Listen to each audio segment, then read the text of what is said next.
चलिए अब बात करते हैं धर्म सुधार आंदोलन में मार्टिन लूथर की भूमिका। Role of Martin Luther in the reformation movement.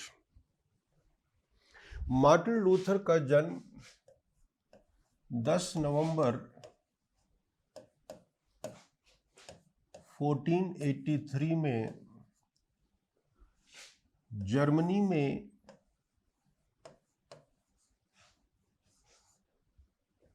Saxony प्रांत में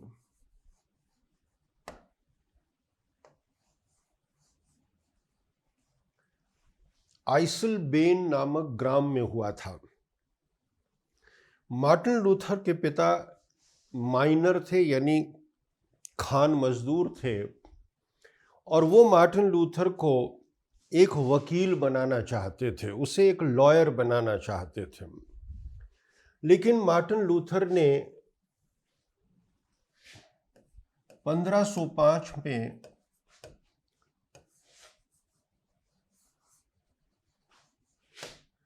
एरफर्ट यूनिवर्सिटी से धर्म सुधार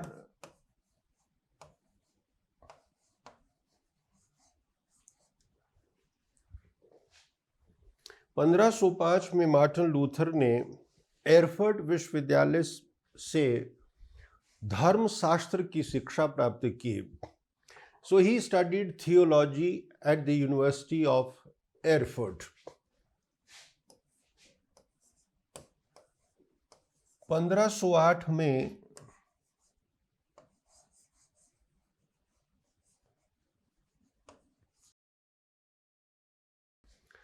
विटनबर्ग विश्वविद्यालय में मार्टिन लूथर धर्मशास्त्र का प्रोफेसर नियुक्त हुआ।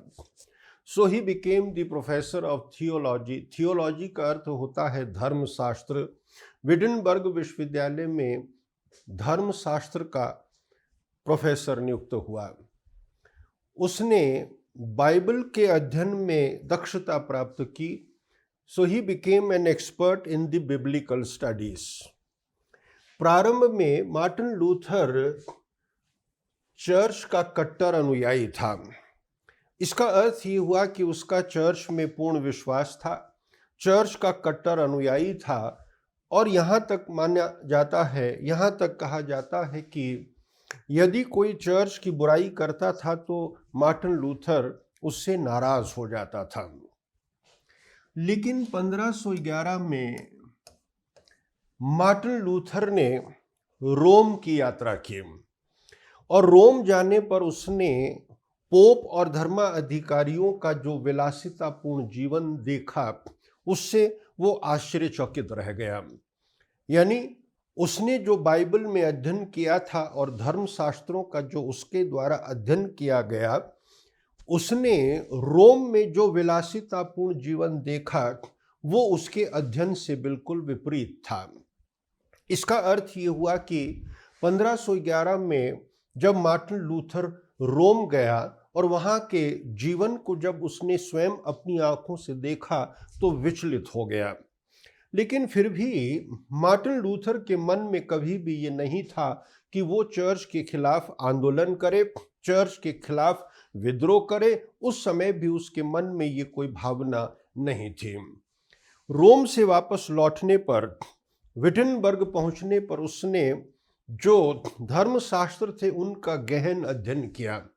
इसके साथ साथ उसने जो प्राचीन यूनानी दार्शनिक थे उनके दर्शन का अध्ययन किया। उसने सेंट ऑगस्टाइन का, एरिस्टोटल का, सुकरात का और तमाम जितने भी उस समय प्राचीन काल में दार्शनिक थे उनके दर्शन का गहन अध्ययन किया। लेकिन ये बात सही है कि उसने जो रोम में देखा उससे वो विचलित हुआ, लेकिन उस समय भी उसने किसी भी तरीके से रोम के खिलाफ कोई संघर्ष या चर्च के खिलाफ कोई विद्रोह करने का फैसला नहीं किया था। 1517 में जॉन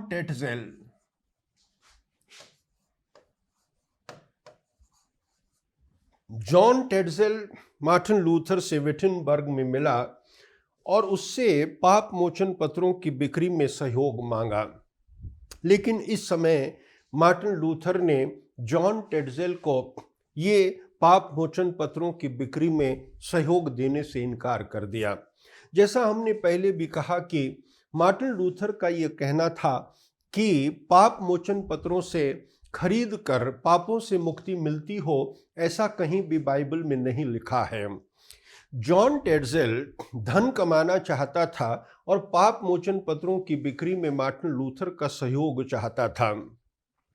इसके अनुसार ये कहा गया कि यदि आपको पापों से मुक्ति हासिल करनी है तो इन पाप मोचन पत्रों को खरीद कर आप पापों से मुक्ति पा सकते हैं।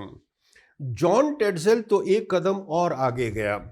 जॉन टेडजेल एक कदम और आगे जाकर ये कहता है कि यदि भविष्य में भी आपको पाप करने हो तो ये पाप मोचन पत्र खरीदे जा सकते हैं। जाहिर है मार्टिन लूथर और जॉन टेडजेल के बीच विवाद हुआ और इस विवाद के कारण मार्टिन लूथर ने पाप मोचन पत्रों की बिक्री में जॉन टेडजेल को सहयोग करने से इनकार कर दिया। 31 अक्टूबर 1517 मार्टिन लूथर ने अपने फेमस 95 थीसिस, उसके जो 95 सिद्धांत हैं, उन 95 थीसिस को विटनबर्ग का जो चर्च है उसके गेट पर लगा दिए।